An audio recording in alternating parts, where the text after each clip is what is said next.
When you hit rock bottom, the only way to look is up. Where does suffering happen, I think, is the more important question. And if we wanted to go by the Yoga Sutras of Patanjali, he tells us exactly where the suffering comes from.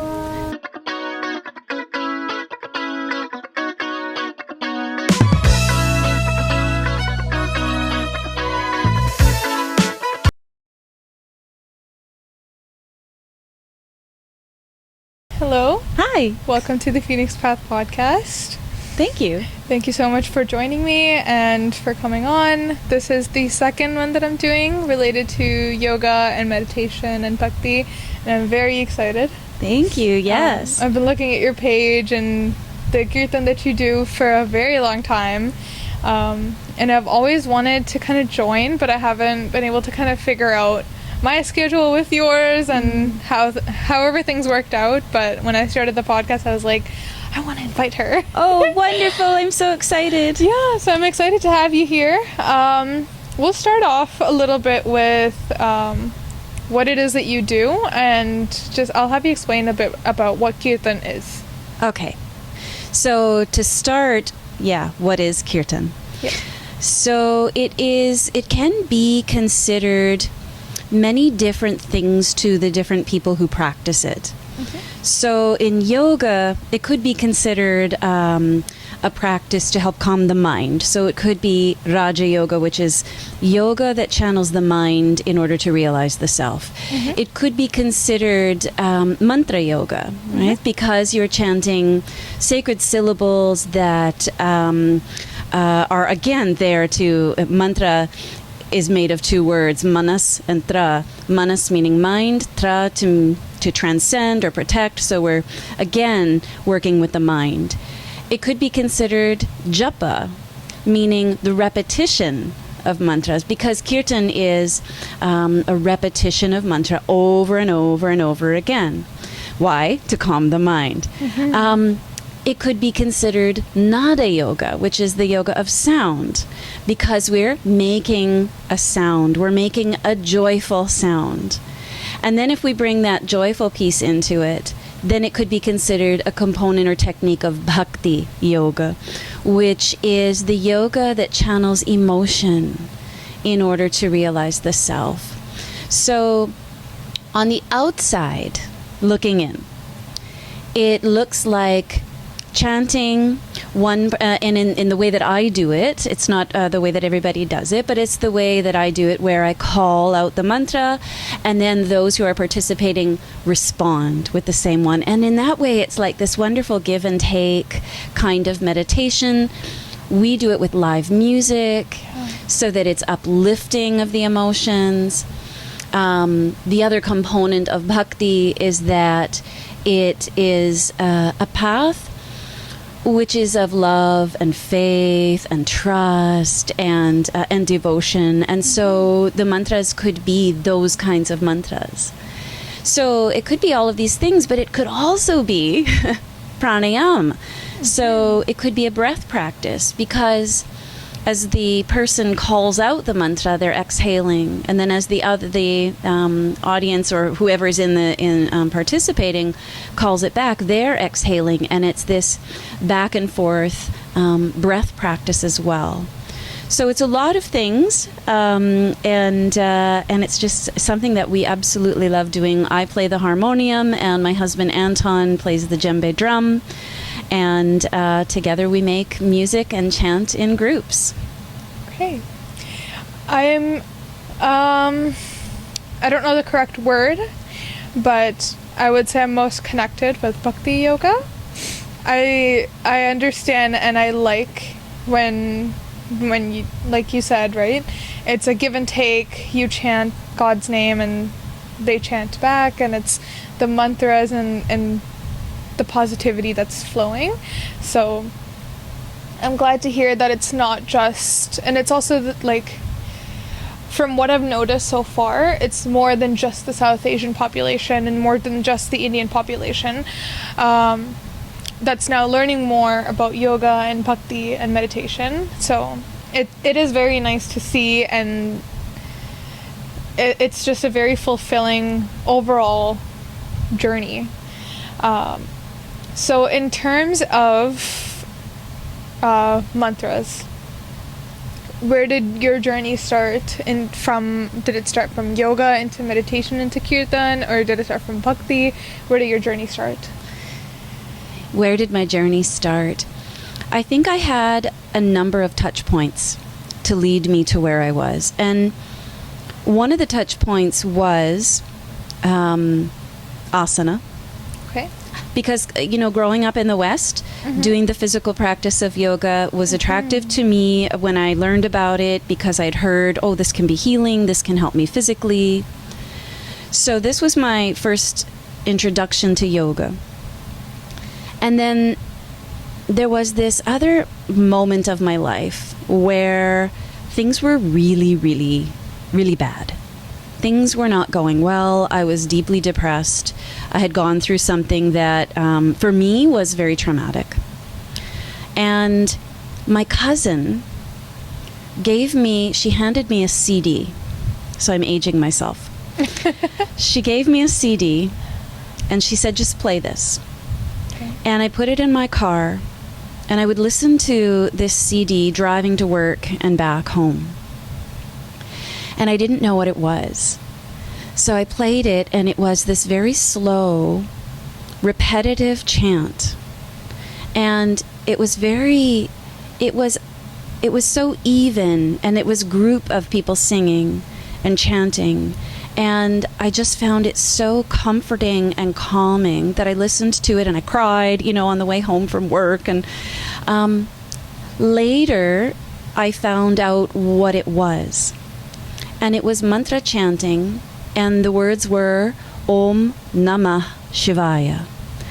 And because somehow, I don't know, my heart called me to go beyond the asana component of yoga. Somehow I am so blessed that somewhere in my mind, my heart, my soul, I was pulled out of just asana. And I eventually took teacher training. And I was so blessed that my particular teacher training that I took, the first one, included kirtan. And so because of that, I learned what it was that I was chanting, what it was that I was listening to, why was this so impactful for me, and I was drawn to it. So that's some of the beginnings of where all of this came from. Okay. I've heard, and it's a personal experience as well, a lot of people are drawn to Om Namah Shivaya and Shiva's mantras. He's, in Hinduism, he is somebody that is inclusive of all, regardless of how you look, what your deeds are. He's known to be like the person that will accept you regardless. He's helped demons, he's helped saints. So personally for me, that is what is so comforting and welcoming towards him and his mantra and his name, is the fact that regardless of how I am and what I do, that's my home. So I definitely understand what you're saying, and the component of like when you said when you were at your lowest, you got that CD, and that's, things work out so perfectly when you need them to. And a lot of people that do like that just are overall connected to the divine and to bhakti have those experiences, and they always find themselves closest to God and closest to meditation and yoga when they're at their lowest moments. When you hit rock bottom, the only way to look is up. Definitely. I agree. Yeah. So I've noticed in a few of your kirtans, you have pictures of Neem Karoli Baba. I've seen that you have done kirtan with Krishna Dashi, so I'm excited to know, what was that experience like? I've watched one of his podcasts with somebody that I watch from back home, and that the whole podcast about his journey and like especially in Neem Karoli Baba's ashram, and like his entire journey from being spoiled and, you know, being like basically being spoiled and, you know, being attracted towards drugs and alcohol and women, and from that to what he is now is inspiring. So I want to know more about what your experience was like working with him. Did you have a similar experience, kind of going from, I wouldn't say spoiled, but, you know, just kind of going from not truly understanding what life is about to now having a better understanding? It's a journey, it's a path. And actually what Krishna Das would say is that we're all standing on the same beach. It's just that some of us are closer to the water than others. Mm-hmm. And I think it was 2017 or 2018, Anton and I my husband and I went to a retreat with Krishna Das. And it was an amazing experience. It was our first time in person with him. And what was so lovely about that was the amount of people, the sheer amount of community there. Whereas where we were practicing, you know, in Winnipeg, when we first started out, we had 5, 10 people coming and chanting with us, and they were relatively smaller groups when we first started. And to be in a room where the sound is amazing, where everybody's using their voices, was remarkable. And, you know, he's been on a journey, and so he has a lot to share. And so listening to his stories were definitely inspiring for us. We also, while spending time with Krishna Das over the years, have really connected with Nina Rao. Nina Rao is Krishna Das's manager, but she also offers kirtan. She leads kirtan, and she has become a very influential kind of mentor in my life for kirtan. And so through Krishna Das, through Nina Rao, both Anton and I have grown immensely, listening to their stories and learning, what is this really all about? Why are we doing this? Yeah. Why do you think we are doing this? What is the end goal of this? And it's a loaded question, but it's an important one. Absolutely. I mean, so to back up then a little bit, because important questions need a bit of context, right? Yeah. To back up a little bit, kirtan is, let's say it's a practice or technique of Bhakti Yoga. But just like asana is not all of yoga, right? Yoga is not just asana. Bhakti is not just kirtan. Yeah. So we have that context. It's just one of the practices of bhakti. And so why are we doing all of this? You know, what is the end goal? For me, it's the release of suffering, which is ultimately the end goal of any kind of yoga. If it's, you know, if the practices you're doing causes suffering of any kind, it's not yoga. Right? We could be practicing asana, but it might not be yoga, because we're involving suffering in the process. Right? Either we're pushing too hard, we're beating ourselves up, whatever it is. And all the paths of yoga, all the techniques of yoga have that same goal in mind. So it's a complicated question, yet it's so simple. We just all want moksha, liberation. Liberation from what? From our small s self. Our ego, our suffering, our limitations. So the end goal is that liberation. Yeah. What is suffering? Is it just being born, or is it like the situations and the karma that we have? I think that suffering is different for everybody. I think that your karma has something to do with it. Obviously, this is what yoga tells us. Yeah. That sometimes we have done something in the past, which now affects us, right? It's like when we throw a pebble in the water, the ripples will ripple out, and sometimes they'll go faster, sometimes they'll go slower, but they make some kind of, it's an action which causes some kind of reaction or effect. So where does suffering happen, I think, is the more important question. Where does suffering happen? Yeah. In the mind.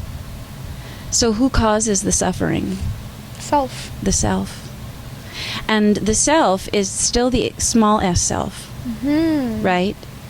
Because when it's the capital S self, when it's the unlimited self, there is no room for suffering. There's no room. And if we're studying yoga, and if we wanted to go by the Yoga Sutras of Patanjali, he tells us exactly where the suffering comes from. He says it comes from the 5 kleshas, the 5 reasons for suffering. The first one being ignorance. We don't know who we are. We've abandoned ourselves. And because we don't know who we are, we create all kinds of identities. I am a yoga teacher. I am an employee. I am a daughter. I am a mother. I am a teacher. And then that's fine, because we need those identities. But the problem comes when we don't let go of the identity and keep coming back to our true self. And so it's like if you were a teacher, and you had a family, and you're at work, you're teaching all day long, and you come home to your husband, your wife, or your child, and you continue to be the teacher, it doesn't really work out that well. Your family doesn't want to be taught. Yeah. Right? Yeah. And so the drama happens when we forget what role we're playing at what time, and then when we don't come back to our true self often enough. I think it's also really hard to find yourself in the world that we live in today. It's full of materials. Yes. And that's not just physical materials, it's emotional materials as well. That includes ego, anger, right? Like you have to, and that's why yoga and meditation and bhakti is so important, is because it brings you back to yourself, and it connects you to who you truly are. Yeah. It's something that I've noticed in the last 2 to 3 years as well, when I have started chanting and doing kirtan, and I haven't been doing yoga for quite some time. I'm just now starting to get back into it, but I have been meditating for a long time now. And that's yoga. It is yoga. You're right. It's not separate. Right. It's, yoga in terms of asana. Yes. I haven't been doing that for quite some time, but it's all the same, right? And it's all one. All energies are one.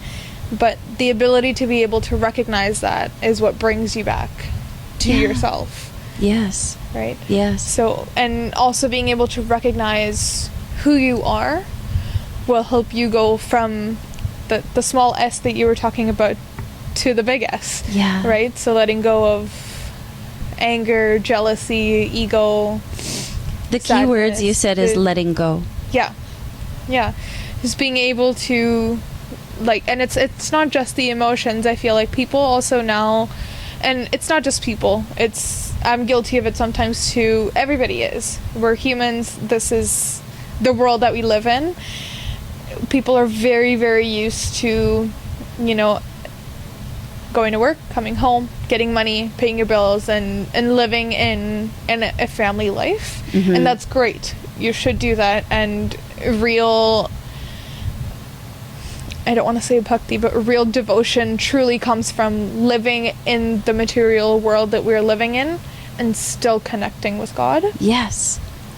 But at the same time, you have to learn to do that, and it is a hard balance. It is hard. So, but yoga allows for this. Right. Because if you study the 4 ashramas, the 4 stages of life, the first stage, you are brahmacharya, you are learning, you're a student, you're studying. The second stage is grihasta. You're a householder. You're contributing to the economy. You're amassing material things. This is part of it. And even as a householder, you, as long as you are doing things sort of according to the laws of dharma, so the laws of nature, you're doing what you need to be doing, right? So there's room for that. There's room for the time of amassing things, of contributing. But then we move on. So that letting go thing that you said, it's vairagya in Sanskrit. And apologies for my Sanskrit pronunciation. It's a work in progress, but and it will always be. I have a Western vocal apparatus, which right? No, but you're still. It's still a lot of people that do try to speak Sanskrit that aren't South Asian have a thicker Western accent, and you don't. So. Wonderful. So my practice is shining a little bit. It is. Yeah. So that vairagya piece, that letting go piece, the non-attachment piece, doesn't mean we don't do things without love. We still do them lovingly. It's that we don't let them control our mind.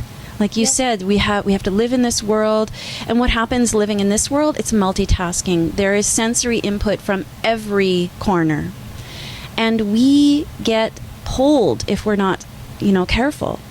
We get pulled like the horses of a chariot without a driver. Yeah. Right? And so that capital S self, we have to be the driver of that chariot so that we can reel in the senses. And what does that?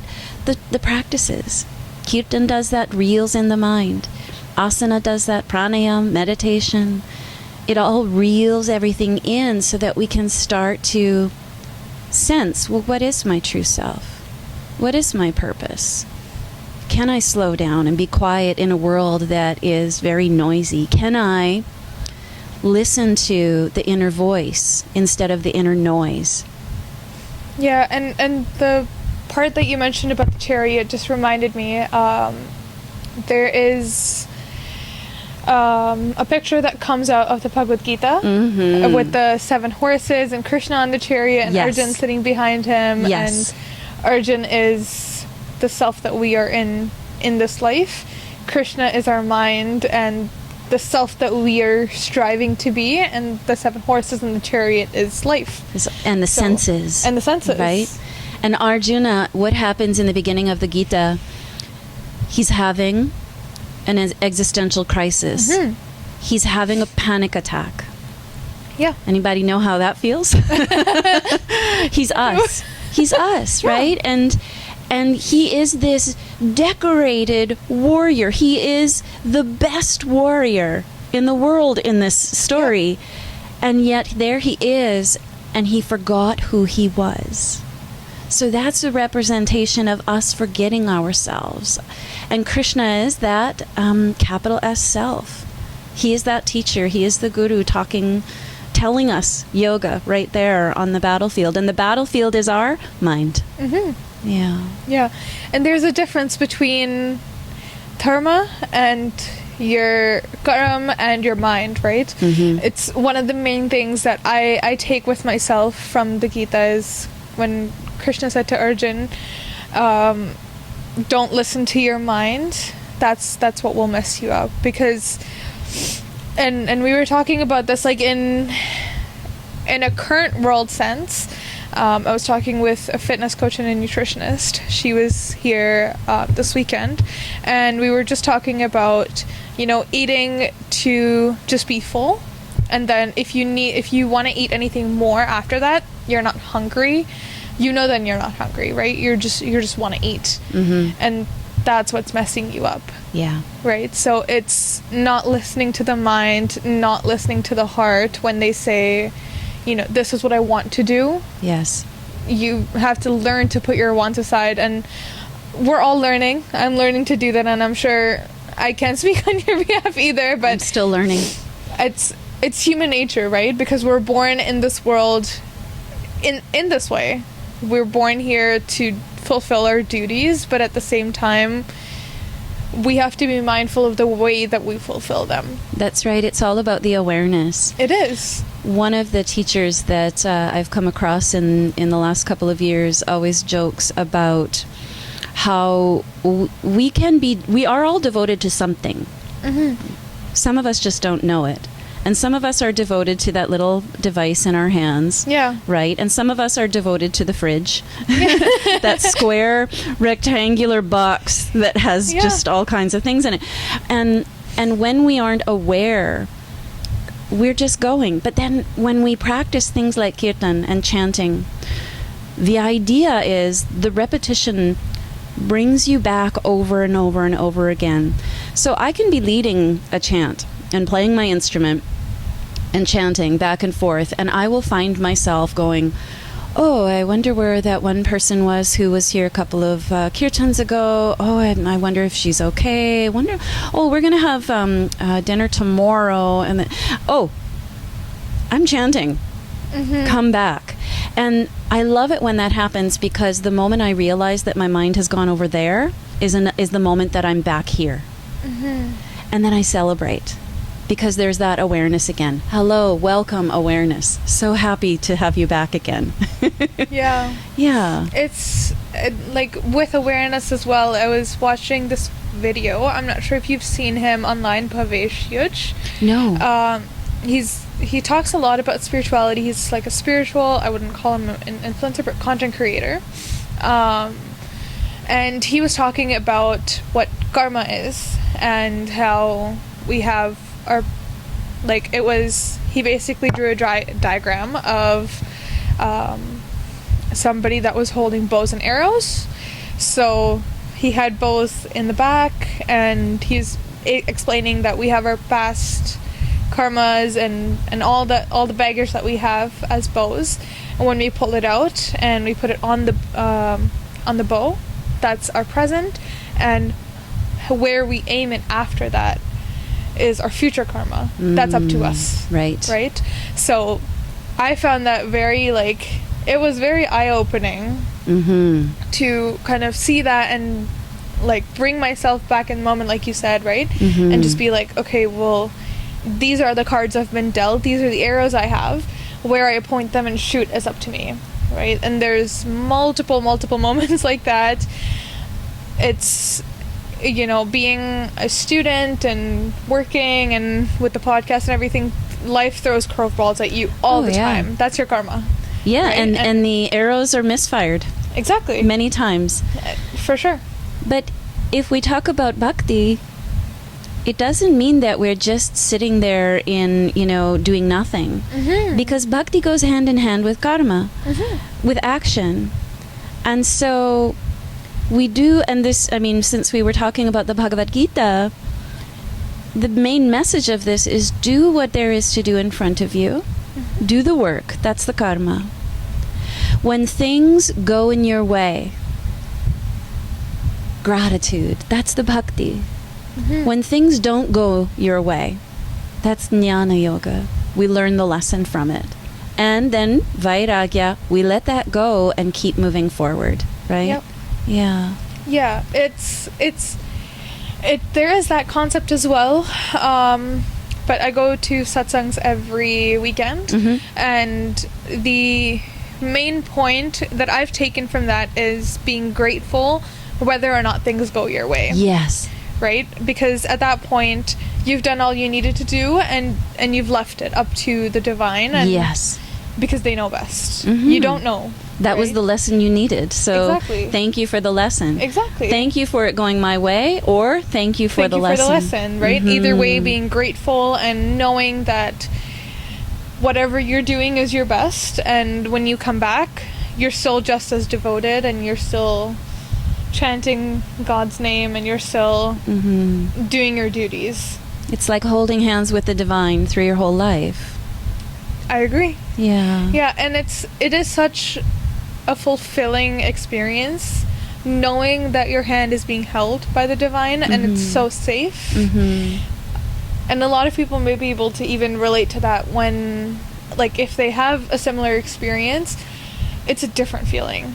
When you know, and it's not like the divine has never held your hand, it's just when you gain consciousness and realize that you've had them all along. Yes, right? yes. So it is such a different experience. Life genuinely feels so different after. Yes. I like to explain it. I mean, some people who have gone through life never trusting, you know, and feeling fear.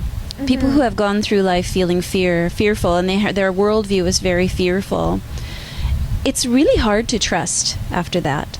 So this trust component of bhakti, so I like to explain it like, well, if you were walking down an alley, a dark alley, you know, you're, again, we create a story. But if you were walking down a dark alley by yourself, and you had that feeling of fear, how do you feel when you look over and you see, there's one of my friends? Yeah. And your friend comes to walk with you, and all of a sudden there's this sense of, there's less fear, there's more trust. And I like to, this is one of the ways that my guru explains it, and I like to think about the divine in that way, that no, if I just trust, I will have that sense of calm. I will remember, oh yeah, no, the divine is walking with me the whole time. Yeah. Of course, it's been a journey getting through university and just life, but I'm not old enough to fully say that yet. I have decades ahead of me, but just the last 4 years, it's been so different. And the first couple years, I think it was about my second year when I started struggling with mental health and things just not working out the way that I was wanting them to.